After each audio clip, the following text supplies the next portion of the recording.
Welcome to another edition of Believe in Giants. Bob Hopple, along with two-time Super Bowl champion Carl Banks. The 2021 season has officially been put to bed with a regular season home loss to Washington. Carl, I think at this point, going through the nitty-gritty of the game is a little bit pointless. I think everybody saw what they saw. Yeah. It is what it is. And hopefully for Giants fans, they never have to live through another moment like that again. Because that was late 70s-ish kind of feel. And as a kid growing up, I heard a point that you made on WFAN, I think it was on Monday, where you said, fan apathy is one thing. Fan atrophy is another thing. So I was born in 1964. My entire youth, the Giants were awful. Awful. I mean, if you're born in 64 and, kids become in the height of their fandom, like I see with my son Max, who's 6, 7 years old, that's when you really start falling in love. And I was a Giants fan. My entire family were Giants fans. They talked about championship teams and sneakers games and Y.A. Tittle and Frank Gifford. Until this day, my mom can name the starting defense of the 1956 championship Giants. I mean, that's strong of a bond. And I grew up in an era where the Giants were never on Monday Night Football. The games were blacked out. Giants and Jets were awful in the mid-70s. So that's why there's so many damn Cowboys fans in the New York metropolitan area, and so many Raiders fans, and so many Steelers fans, and so many Dolphins fans, because those teams were winning. And kids gravitate toward winning teams, and they gravitate toward being fans of the teams that they see on TV constantly. The Giants never even made Monday Night Football highlights. So I lived through all of this. And I thought your point was really well taken. Let's say, you're a kid and you're like my son Max's age. Yeah, he's only seen losing football. I mean, when he had a streak going until the Giants won. Raiders game, was it? I think it was the Raiders game. He had never seen the Giants win a game, preseason or home game, in his life. Now, he only been to games for 2.5 years.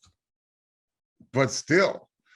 So when I talked about the fan apathy, that's what we saw on Sunday. We saw 13,000. They say it was 18, but it looked more like 13,000 fans in the stands. So there was zero interest in tailgating. There was zero interest in attending that game. That's apathy. The atrophy, and I firmly believe that we're dealing with a generation of kids that are transactional by nature in terms of their fandom, meaning they like who they like because they build fantasy teams. They can change that team anytime they want to. Now, fantasy football hasn't ruined the art of fandom, but what it has done is given people options. And then when you've got, the 20-something-year-olds who just have not identified or struggling to identify with your team, they're going to identify with the hottest player, the hottest team. Look, I grew up in Michigan. I became a New York Knicks fan because of Earl the Pearl and Clyde Frazier, point blank. My guys. Right. I didn't know anything about anything else but Pearl and Clyde. I became a Knicks fan. You mean you weren't a Pistons fan because of Dave Bing? Yeah, Dave Bing. I like Dave Bing a lot. Bob Lanier. But Pearl and Clyde were the highlights of the NBA at that time. Won championship. Yeah. So I'm telling you that fandom muscle will atrophy in those kids, because I don't know how many people in my social media feed were saying, yeah, we have the red zone. We can watch the hot teams and the hot players, right? Oh, we have no interest in watching the Giants. That's why we have the red zone. Do not lose the next generation of fans with a bad product. Hey, look, I mean, let's look at Carl. Look, I do the show as my son Max's room. Yeah. He's 7. Now he's got his Daniel Jones. He's got his Eli. He's got his Saquon home and away. But he also has a Joe Burrow. Mm-hmm. He has a Keenan Allen. And over in the corner there, Santa Claus brought him for Christmas lockers. And in those lockers are Devontae Adams jerseys, Cooper Kupp jerseys, Justin Herbert jerseys. Mm-hmm. Now, as the voice of the Giants and somebody that works with the Giants, he's not going to not be a Giants fan. And he lives and dies with everything that is the New York Giants, you know, and he knows all the players on the team, and his son rises and sets with the Giants. But that, I work for the Giants. I'm the voice of the Giants. You know, he doesn't necessarily want to stray away from what dad does, but not every kid's dad works for the Giants. Right. And not every 7-year-old kid's dad might be as passionate about it as we are in this house. Mm-hmm. And that's how kids will wind up straying somewhere else. Yeah. So that being said, note to ownership, management, coaching, let's get a good product on the field, because it is, as much as it is about the star players, which kids love these days, right? And we have star potential. We have Saquon Barkley. If he gets back, he was one of the most electric football players, right? But what we really want to see, because this is a mature organization, and people looked, I say past tense, looked at the Giants as kind of a symbol of stability. Even when there were some lean years, you kind of had the feeling, you know, they'll make sound decisions. Not so much now.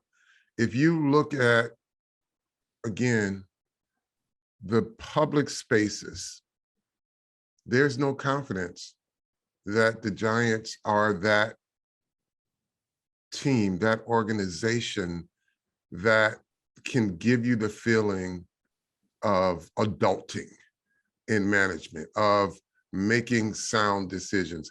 And as a result of that, Bob, unfortunately,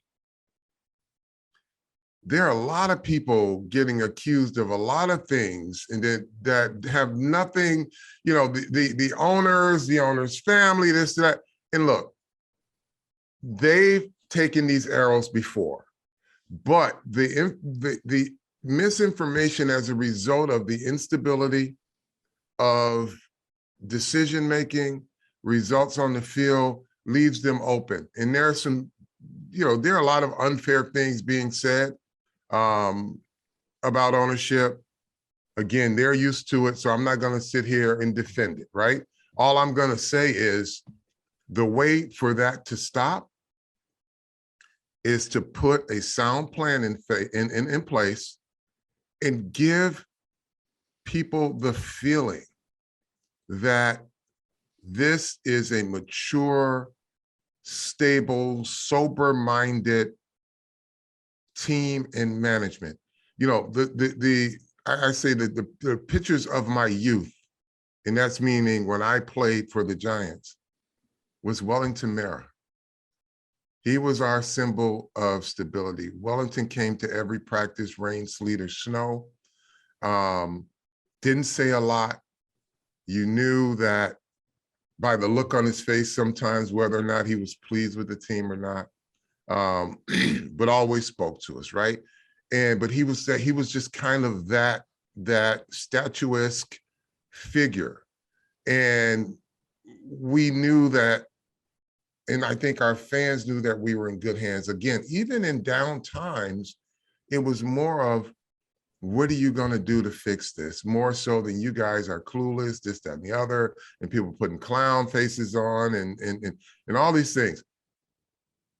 This is where the Giants have to get back to. The decisions going forward from this day has to be about restoring the confidence of the fan base. Now, you're not going to make them all happy, but they're going to be there. There has to be a higher level of confidence that there is some adulting happening and some sober-minded decisions being made throughout the organization.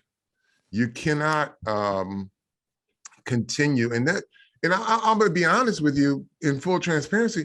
It hurts the hell out of me to hear some of the things being said about some very good people, in that organization. They lump people in there, and I'm like, man, come on, don't. And I can't jump on social media and defend, but this is the state of it.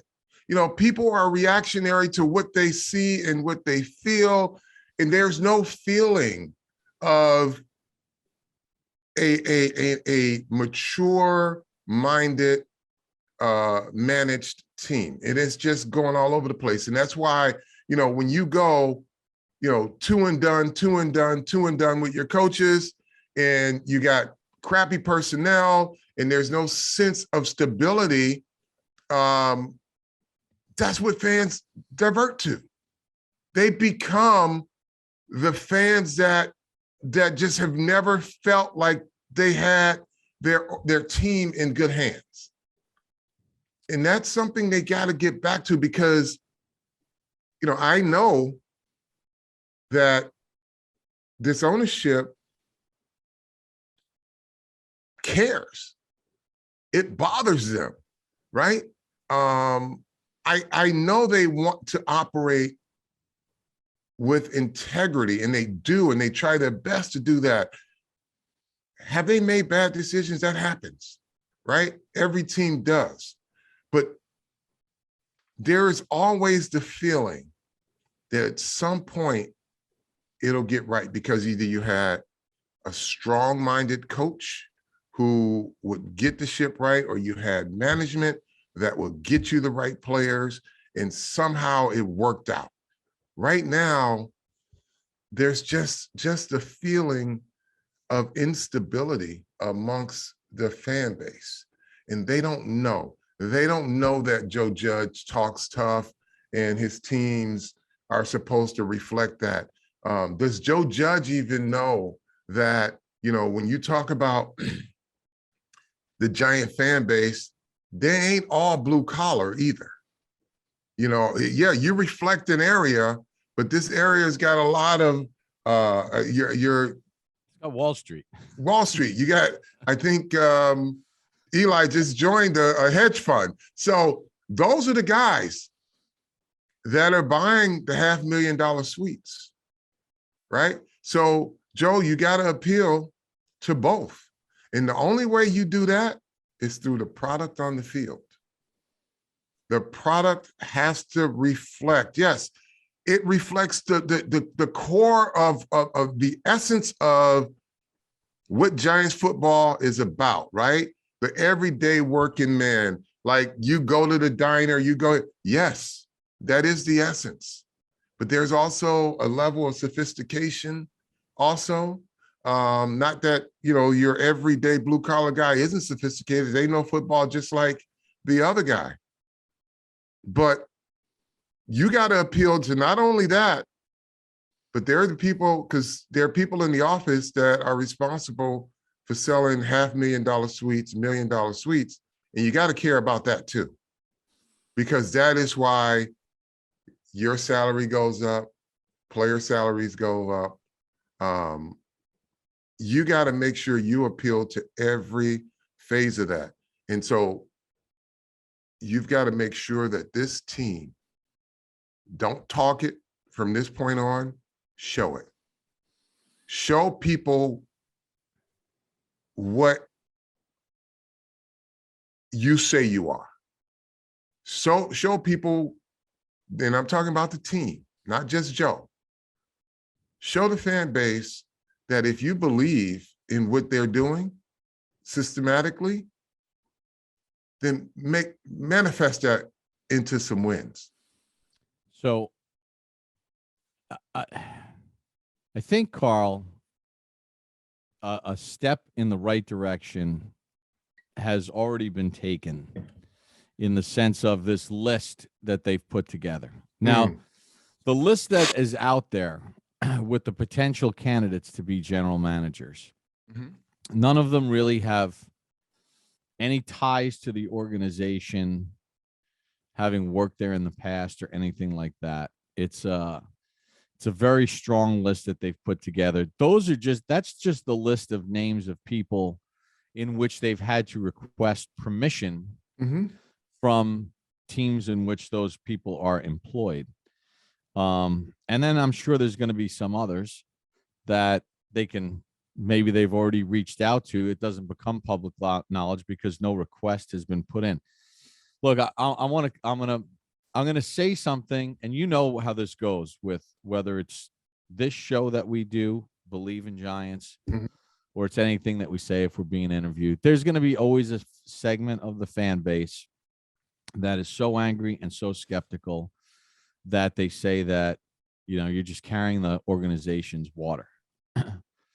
But I know for a fact that they are not going to hire a general manager that's going to come in and is going to say completely what they want to hear.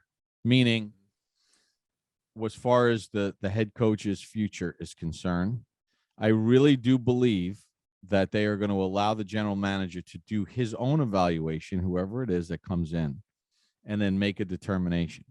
They're not going to, and I know there's a segment that's watching this right now, and there's a segment of fan base that doesn't believe it. They're only going to hire someone who's going to come in and tell them what they want to hear, and you're not going to get the best person. That's not happening, because I'll take you back to the Eli Manning situation. When Pat Shurmur was hired, I know for a fact that Eli Manning, and there's a narrative that's out there on sports talk radio from some powerful voices within this New York metropolitan area and even nationally that stand on this mountaintop and say that the only reason why certain people got jobs is because they complicitly agreed that you had to keep Eli Manning as your starting quarterback. That was not the facts. And speaking with John Mara, and he's gone on record as saying it, they didn't do that. They said, come in, do your evaluation, and if we have to move on and make a move, we'll move on and make a move. If you think that we could still get production and win, then we keep them. But that was not a deal breaker. Now, good. Again, there's people that are watching this that are going to call me BS. They're not going to believe it. I only can go by my conversations with the person that was running that situation, because I know for John Mara, it has been one of the most frustrating narratives for him that he has been portrayed as someone that would only hire somebody that agreed to keep Eli Manning as the starting quarterback and not move on. Right. And that's just not the facts. No. And he got sick and tired of losing. And again, you have, some of you out there have no idea how much this state of the New York Giants bothers. And it really eats at this family. And again, I'm going to say they have to go and reinstill amongst the fan base that this is a sober-minded organization that will do everything to create the stability, not only in this market, but around the NFL market. That said, when you look at the Giants, yeah, they make mistakes. They may have down years, but they're not flying by the seat of their pants.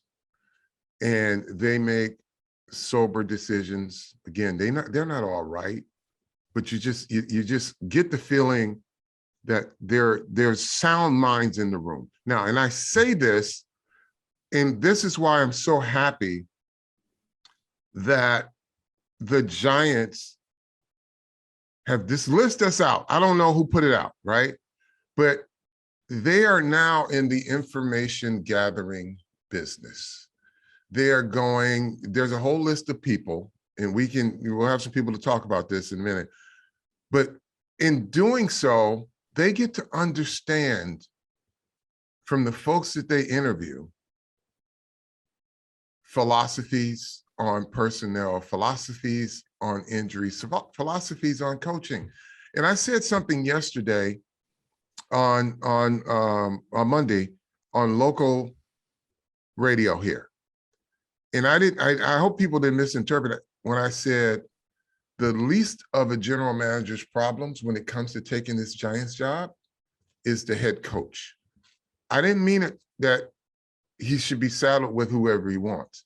But if you can agree on philosophy with the head coach, your work is just beginning, because there is a really bad cap situation that they have to deal with. There's really bad personnel that has to be upgraded pronto before you can even look at where you can improve your team, right? You've got bad personnel that's got to be changed out. And then you got to look and see, where can I upgrade? And you got to do that on the fly. So yes, you can have this this person and his coach, this coach or his coach. Once that's in place, you got to give this guy something he can work with. And your job as a general manager, and you do not get the luxury of saying, well, I walked in, it was a mess. Well, you took it. It was a mess. You took the challenge. So yes, when you accept the challenge, it's not, I'm accepting this challenge, but you got to give me 4 years to get. No, you see what it is. Come in as a stabilizer. Come in as a guy who understands the situation, knows the challenge, and is ready to put a plan in place. You got to have a plan in place. Yeah, when I say the coach is the least of your problems, once you agree that I can work with this guy, you better start doing the real work. And if you bring someone else in and you think he gets a scholarship for 2 more years either, you know, you can say, well, in fairness, they gave everybody else 2 years. Now's the time. It's go time. No longer are we going to talk big and play small. No longer are you going to make promises and people feel insecure about everything they believe in your team. And that's why there's so much angst out there amongst the fans, because there's the instability and the insecurity that the team is doing anything to make them feel like there's some stability, right?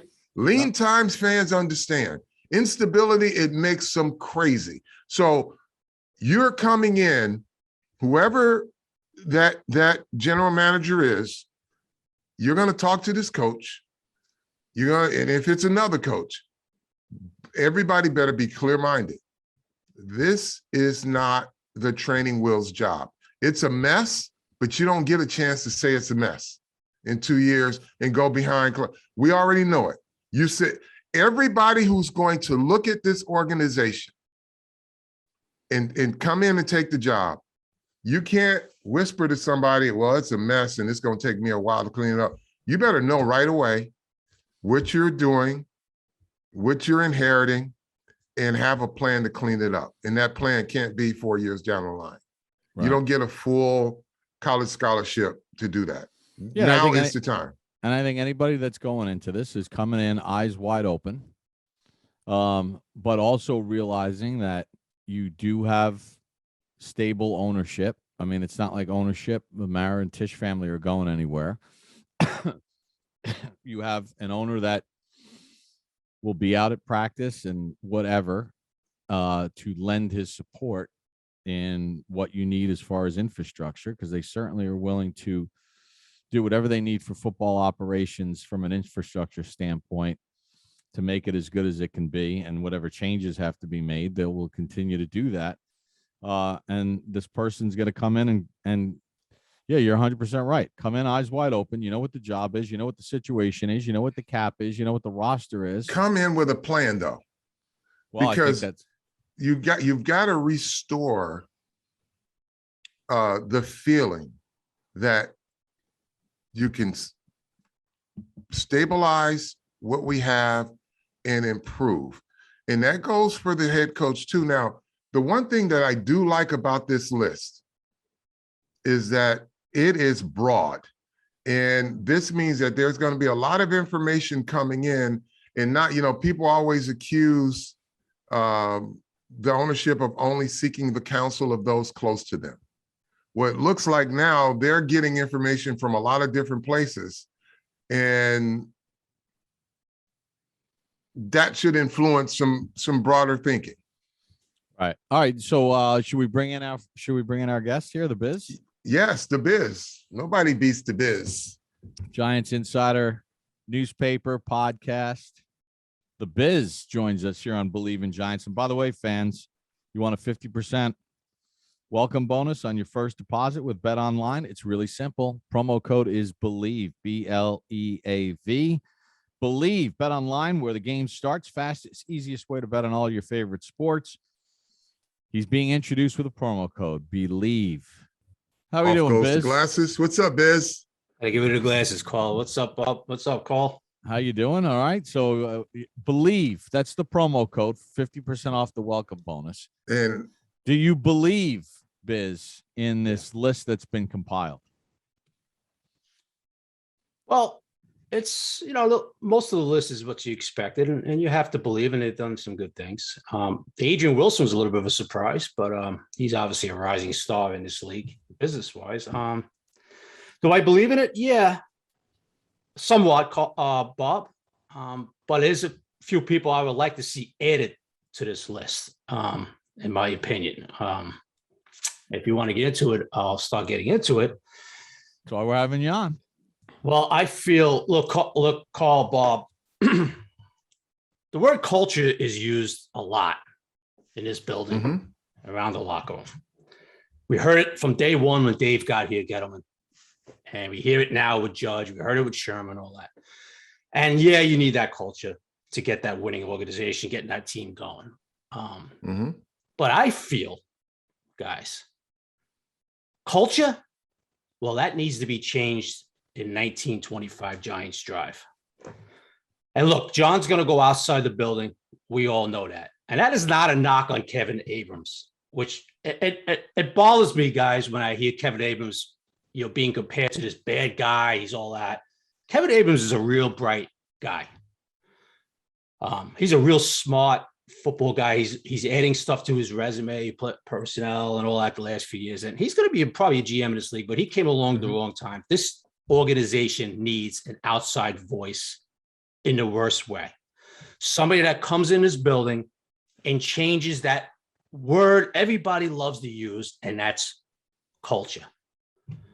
And guys, his name is not on the list yet, but I think this name better be on the list and better be brought in for an interview, and that is Scott Pioli.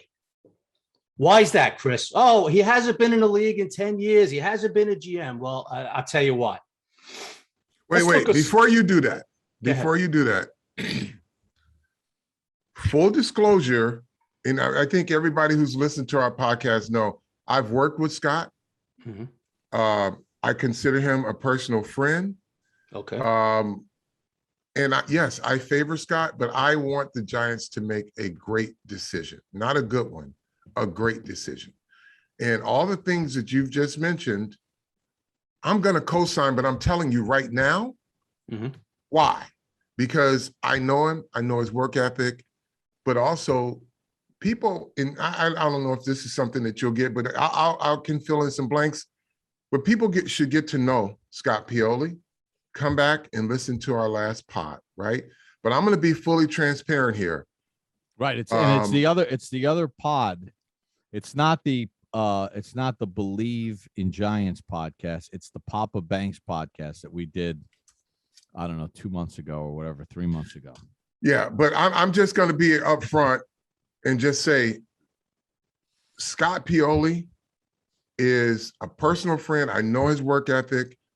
I don't know. It would be a disservice to your efforts, Giants, if you do not interview him.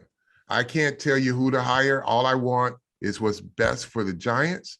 And I firmly believe that if you do not interview Scott Pioli, then you have not done yourself the service of really exploring the right and the best candidates.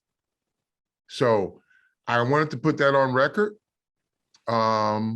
because he's somebody who's got to be in this mix. I don't know if he's already on their schedule or not, but that's somebody who has not only a track record of success being a 3-time George Young Executive of the Year, but he has a very extensive tree that people don't really know about. I'm sorry, Chris, go.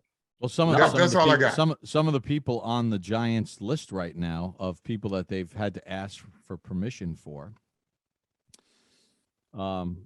came into the league hired by Scott. Developed by Scott. So go ahead, Biz. Give your thoughts. That's what we're having you on. Look, Bob, that's exactly right. I put that on Twitter last night. Some of these hot candidates for GM, people don't realize they were discovered by Scott Pioli. Okay. No, not discovered. Hired and developed. They were hired and developed. Yeah, I'm sorry, Carl. Let me clear that up. They were hired and developed by Scott Pioli. Carl, I'm going to ask you something because this is what I get a lot when I mention Scott's name, and he's one of my favorites. And I hope the Giants, like you said, they have to do their due diligence and bring this man in for an interview. But Carl, I'm going to ask you something. Even Bob too. This scares a lot of people. Well, Biz, it ended bad in Kansas City. Why would you even think about this guy? Look what happened at the tail end of his tenure in Kansas City. Carl, how would you respond to that? You tell people that are concerned about that. I'd say look at his whole body of work. And if you want to see what happened at the tail end of Kansas City, did he leave a trail of destruction or did he leave the cupboards full? You can ask Andy Reid what he inherited once Scott was gone. But if you want to look at everything he's done, or you just want to look at Kansas City? Yeah, Kansas City was a mess for a lot of reasons. I think he hired the wrong coach, and I love Todd Haley, but it was just kind of nutso. But they got good personnel there. That's his job. Get good personnel. Yeah, I mean, then he was a very important part of helping build Atlanta, working with Thomas Dimitroff, another guy that he he brought into the league and groomed. And then Thomas worked under Pioli with the Patriots, and then Thomas got his opportunity with Atlanta, and he was smart enough to bring Scott in to handle all the college stuff to help supplement that roster. And guess what? They wound up in a Super Bowl.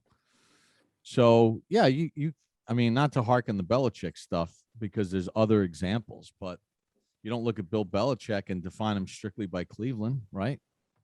Absolutely not. You're not gonna identify Scott's entire body of work by Kansas City. And by the way, since Dimitroff and Belichick, since Dimitroff and Pioli left New England, New England hit a little bit of a dry spell with some of their drafts. A lot of dry spell, Bob. Yep. So anyway, finish your point, Biz. Yeah, look, Bob, Carl.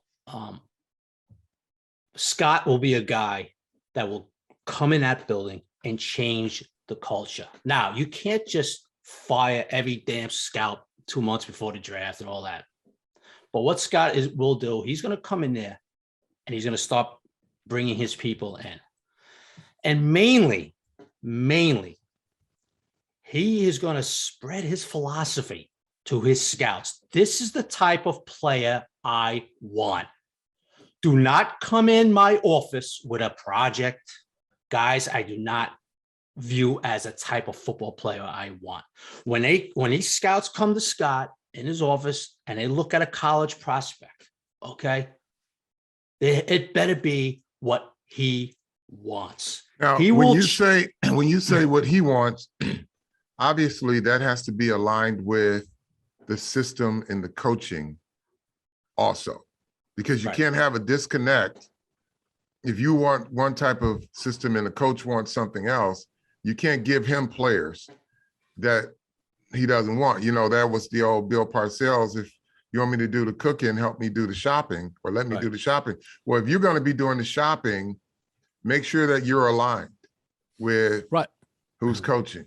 Yeah, I mean, I worked with Bill Polian for quite some time on Sirius NFL Radio, and he would always say to me, he said, you know, you gotta pick players based on your core philosophies as far as certain things that you identify in a football player, but then you also have to pick players for your team. And he would always tell me the story, and this was, you know, he had since left as the general manager of the Colts, but he said, you know, our draft board in Indy, I'm sure, was very different than Bill's draft board in New England based on the style of play. We're playing indoors. We're an offensive team with Peyton Manning. The kind of defense that we're running, we're looking for smaller, quicker off the edge rushers. He goes, the kind of defense they're playing in New England, they need big body guys. So, yeah, your draft board is going to have to reflect the style of play that you're going to have on the football field with your coaching staff. But then also, whoever the general manager is, and I learned something. I spoke when we were in LA. I got a chance to speak with JoJo Wooden, their vice president of player personnel, who, you know, Scott developed, and we worked together when we were with the Jets. He was a kid then, right? So we're talking about injuries around the league. And here's the one thing that this new general manager, you better be very crystal clear with it. Because JoJo said, we just don't believe in drafting guys with an injury history. He said, it never really gets better. Every once in a while, a guy, if he has injury history, he kind of bucks the trend, but he says, it's not worth it to invest high in a guy who has an injury history, because they just never get better, or it's always a different injury after that. So I know the Giants have seen their share of injuries. And there's some guys who came through the door with an injury history. You have to change that philosophy as best you can.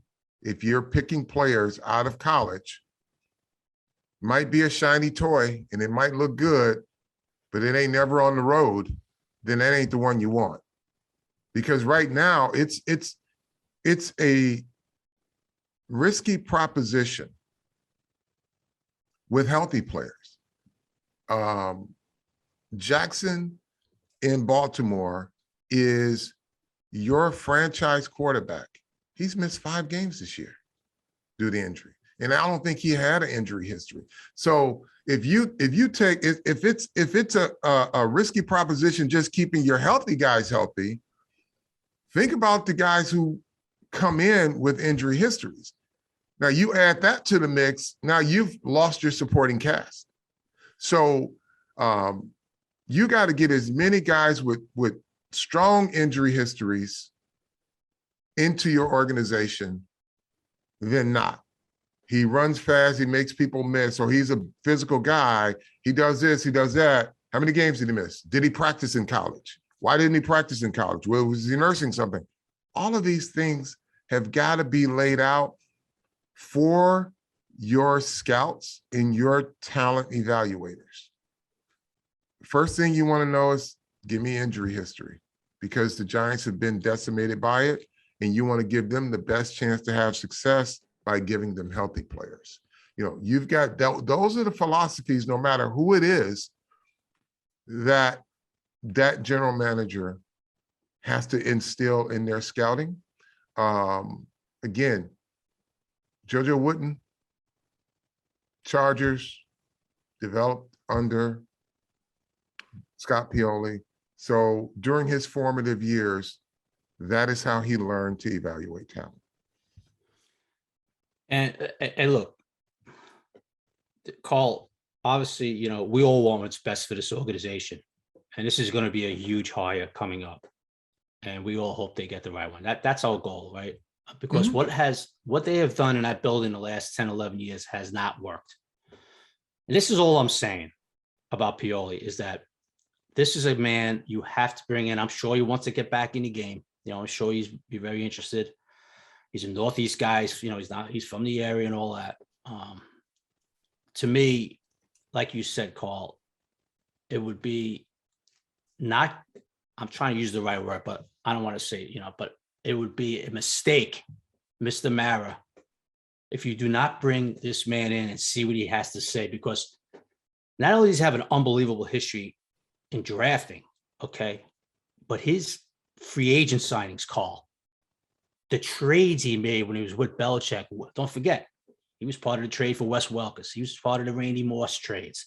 When he was with the Jets, he signed the likes of Kevin Mawais, okay, Brian Cox, guys like that, Vinny Testaverde, you know, over there with the Jets. When he was with the Ravens, he stayed on another year when they moved to Baltimore. He was part of the process that drafted the likes of Jonathan Ogden's and Ray Lewis. Okay, this man has a talent for personnel. It would be a shame. Mr. So you just mentioned like 3 Hall of Famers. Yeah, and just look at, and it's going to be so. Look, Richard Seymour, a guy he drafted, Carl. Okay, look at some of the guys when he was with Belichick in New England. He even took a shot. He even used a 4th rounder on Steve Gostkowski, who we all know his career as a kicker. Matthew Slater probably going to go in the Hall of Fame as a special teamer. Yeah. So the eye for talent. Look, that's something this organization, Bob, the other day I was on a radio and I asked this radio host, I said, could you name how many Giants do you think got second contracts since the 2012 draft? Guy says, 3, Chris, 2. No, I said there's 2. Shep and a guy named Odell Beckham Jr., who was traded shortly thereafter. The ink didn't dry on his. The ink didn't even dry. And then Gettleman, you know, we all know what happened there. Okay. So this is what I'm talking about, guys. Mr. Mara has to bring this man in my opinion. And Carl, obviously you feel, Bob, I guess you feel with me, that this man will change everything that's in that building, which desperately needs to be changed. I'm sorry. Okay. He will spread his branches out over the next few years. And look, he's got a track record. How could you not call? And look, Carl, you, like you just mentioned, you have a personal relationship, you know him. But am I wrong in this, call that this guy needs to be brought in here and sit down and see what he has to say? Because he could change his stuff around in a couple of years, Carl. Go ahead. You go ahead, Carl. Look, Carl, I'm going to hand it over to you, obviously, because you, hand it over you tell me. I'm handing it over to you, Mr. Banks, because you tell me you play with him and you go to all that stuff. Go ahead. I want what's best for the Giants. I am not bashful about that. I don't have another team that I root for and want to have a lot of success. It is the New York Giants, right? I want what's best for them. And if they're casting a net and they're listening to different philosophies from all the people on these lists, a few of which worked under Scott, then it's beneficial for them to have a conversation with Scott Pioli. He has an impressive resume. He is a sober-minded, mature thinking talent evaluator. I'm sure he'll have a plan because he's never not prepared. But I think it is worth that conversation. And I only want the Giants to pick the guy that they feel best, but don't necessarily pick the guy that you're comfortable with or somebody tells you that this is a guy that you can feel comfortable with. The guys you feel comfortable with is where we are now, right? And all of those guys can speak for themselves, so I'm not going to bash people, right? But the results are what they are based on that. You need a whole comprehensive plan. And I don't think it's not a training wheels job. You know, there's a mandate right now and an expectation to hit the ground running. And that includes the head coach and your draft. Now, they drafted pretty good the last 2 years, but now you got to change personnel. You got, you're going to lose some guys and you probably won't miss them, but you got to still replace them with better players. So I hope that he gets the opportunity to speak with ownership along with the rest of this crew. Like I said, like we said, many of which he hired out of high school, a lot of which he developed. What I mean high school as high school coaches. So I just think, he has a track record in terms of how he wants to build a personnel department, a vision for how a coach wants to see a team. Now he's done it in 3 different systems. So he's had different coaches. So he's had to build personnel based on a direction mandated by both the coaches and, his personnel area. So, I mean, again, he's gotten them from all walks of life. He's developed them and they've become pretty good people, pretty good personnel people, vice president of personnel, general manager, Eric DaCosta.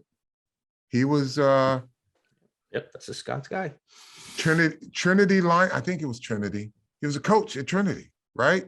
So look where he's ascended to, right? So there's a lot of those stories that people probably don't know about. And I don't have his whole list of what the Parcells tree, the Belichick, the Pioli tree is, but he's got a tree, and if you just start digging around, you'll see a lot of folk, not from just high level, but guys who are integral in the stabilization and the development of players, of coaches, and of scouts.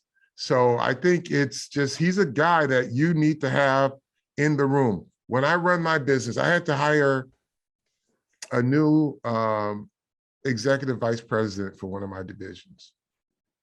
I brought in 6 or 7 guys. We had a headhunter, and this person worked here, this person. I got as much information as I could, and I got a guy that some people say it wouldn't work because he didn't do exactly what I was looking for. Well, exactly what I'm looking for is exactly why I'm looking for someone new.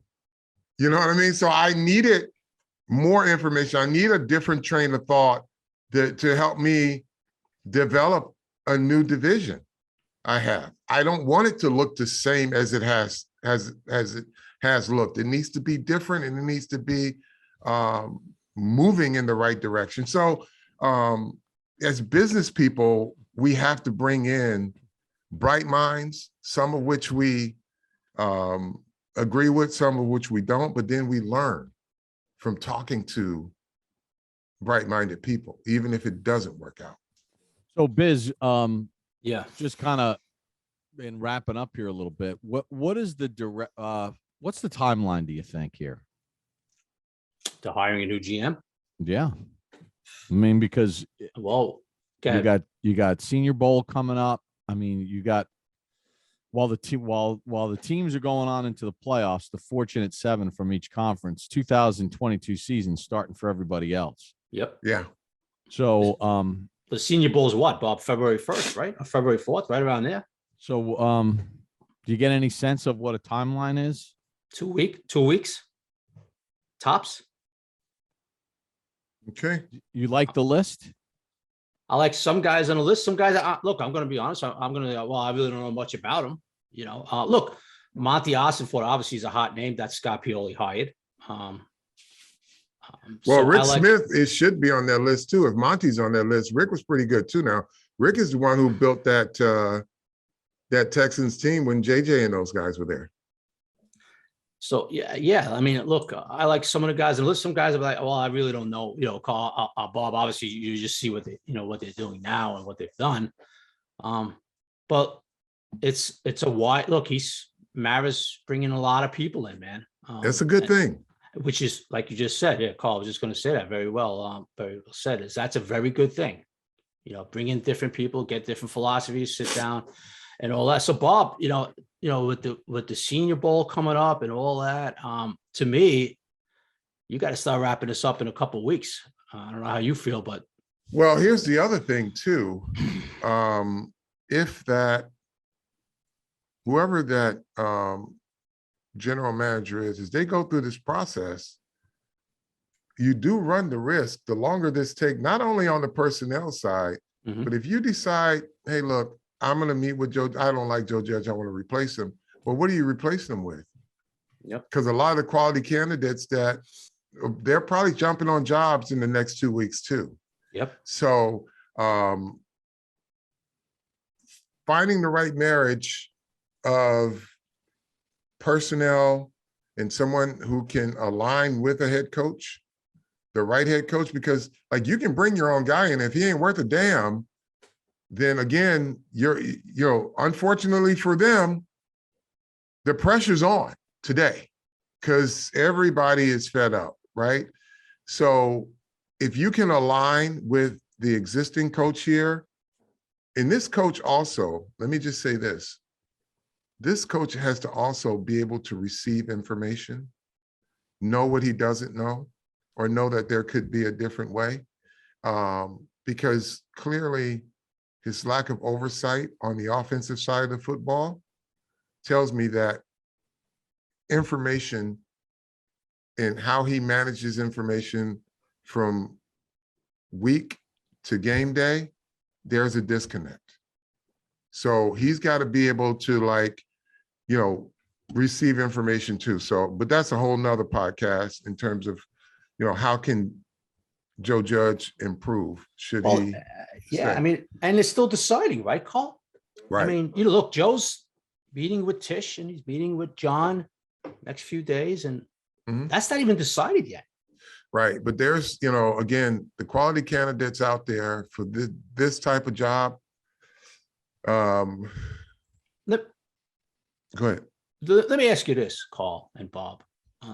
Do you feel this job, the Giants general manager, is a job that should go to somebody who's promoted, first-time GM, or do you feel it should be more of an experienced guy, like a guy I just mentioned, like a Scott who's been around the block numerous times? How do you feel about that? I bet you better have an idea of how you should pretty much have a plan on how you're going to navigate a really bad or challenging cap situation. You got to have an idea of what this personnel looks like, the history of where your drafting went wrong and how you can correct it. You just can't walk in and say, I'm the guy for the job because I worked under, John Robinson or something like that, right? Yeah. What can you tell me what made John Robinson good? What is it about him? What is his philosophy? All of these things for first-time guys, they've got to really be able to articulate how their vision was formed. What is the vision? What is the plan for the organization? What do you know about this organization outside of the mess that you see and you read? Okay, how did we get here? How could you, if you had to do it over, where would you have started? What year should the rebuild have happened? It's revisionist history, but if you've been in this business long enough, then you can see, well, here's X, Y, and Z, right? And here's where you need to move forward and build on X, Y, and Z. These are all things that general manager candidate, if you're young and you're a first timer, you better come prepared. You better come prepared because it's not, tell us what made your boss great and tell us how you can apply some of those things within this organization and how it can benefit my quarterback, my coaches, my scouts. This is going to be quite a challenge, Carl and Bob, for the guy that Well, of comes course. in here. Because of course it is. Some of the reasons you just mentioned. Man. Well, you don't get a head start. You don't get a pass. You got to go do it now. The reason why the reason it's like when there's coaching changes, the reason why there's an opportunity here is because there was a failure previously. Yeah. Yeah, and you look, you throw in a mix of salary cap situation. You have a quarterback, still a lot of question marks on. You might have to hire a new coach. We don't know where that's going. You know what I mean? It's Right. I mean, quite a challenge. You don't normally get. Normally, when this job opens up, right, it's not the handoff job. Like Right. there was a handoff. Challenge. Like George Young, It's no succession. handed off to Ernie Accorsi. George's last year as the general manager was 97. They finally got back in the playoffs. They had a nucleus of young players, set Ernie up to keep cultivating that team. Super Bowl in 2000, didn't win it. Ernie kept restocking the cupboard, got the quarterback of the future, handed it off to Jerry Reese in 07. He ran with it and won a couple Super Bowls. But for the most part, when these jobs open up, they open up because of failure previously, and you're usually inheriting a mess. Same thing with coaching changes. Can I just give you one more? And again, I'm unabashedly making a case for Scott Pioli to get an interview. I'm not advocating for the job. They'll make that decision. But did you know Josh McDaniels worked for him as well? I forgot all about that one. Josh McDaniels was in personnel before he became a coach and then a coordinator. So, Can I just jump? Didn't Brian Flores too? Yeah. Brian Flores was one of the guys that were like kind of scout, but yeah, he was a grad assistant, I think, at Boston College or something. Yeah. But think about this, folks, how real, and this may not be one size fits all, but just think of the development of how good coaches have developed. They develop understanding personnel first and formulating philosophies.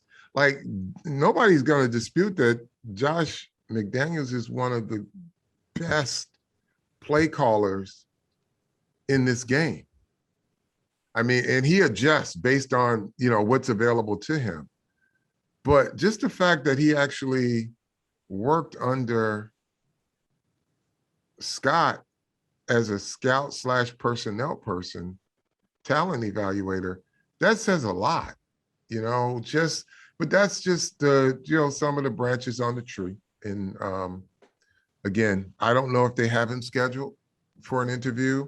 I'm advocating for that. They'll make the decision on who's best for the job, but I think this is a voice you need in the room to have a greater understanding of what it takes to get this team back to that stature of being stable. All right. Couldn't agree with you more. Listen, it's I love the list.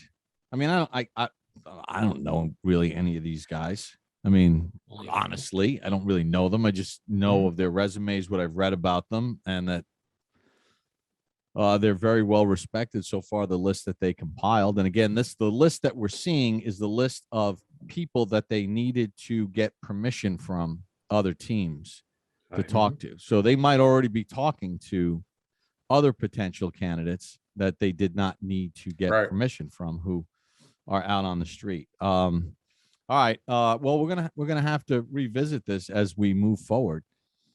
Biz, we appreciate a couple minutes. And for folks that want to get to know Scott a little bit, we had an interview with him. It wasn't, per se him just talking about, the job, but if you want to get an idea of who he is, we spent a good amount of time reminiscing on the early days. So you'll get a chance to talk. You'll get a chance to understand who he is on the Papa Banks pot. We'll repost that. Yeah, and it's we could get Alex to send us that link, and we can repost that as well. All right, Biz, I'm sure we'll visit with you again. How can fans follow you, my friend? Just go to @GiantInsider, and you can listen to the podcast, the Giant Insider podcast, which is twice a week. Thank you, Bob. Thank you, Carl. Thank you. And we're all hoping that this the new guy comes in here and gets it rolling. Indeed. Biz with the big pen. Tell a friend to tell a friend to tell a friend. Papa Banks, believe in Giants.